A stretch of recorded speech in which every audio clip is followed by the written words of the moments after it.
Maintenant, avant ces 10 jours, comment est-ce que le musulman Fatima doit se comporter?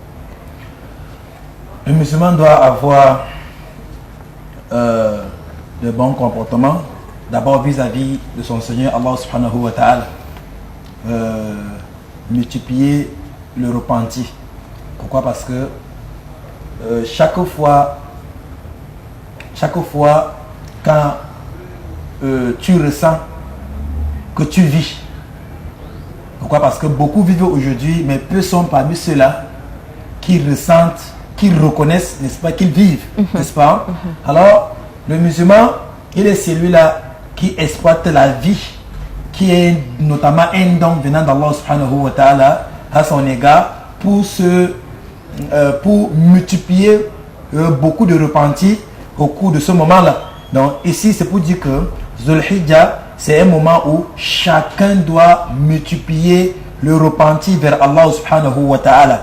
Et chacun doit encore bien vérifier son comportement vis-à-vis d'Allah subhanahu wa ta'ala, son comportement vis-à-vis de la religion d'Allah subhanahu wa ta'ala.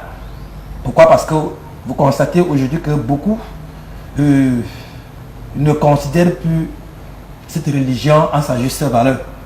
Et Allah dit ذَلِكَ وَمَا يُؤَذِّنُ شَعَائِرَ اللَّهِ فَإِنَّهَا مِنْ تَقْوَى الْقُلُوبِ. Il dit tout celui quiconque exalte, n'est-ce pas, les différentes injonctions d'Allah subhanahu wa ta'ala, cela relève de la piété du cœur.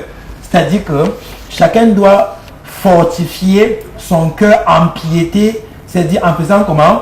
En exaltant les injonctions d'Allah subhanahu wa ta'ala, c'est-à-dire en respectant tout ce que Allah subhanahu wa ta'ala il a recommandé, et en ayant peur et en évitant et en fuyant, n'est-ce pas, tout l'ensemble de ce que Allah a interdit, commençant par le grand péché qui est le shirk, c'est-à-dire donner à Allah un associé, prétendre qu'un autre peut avoir les mêmes statuts que Allah subhanahu wa ta'ala.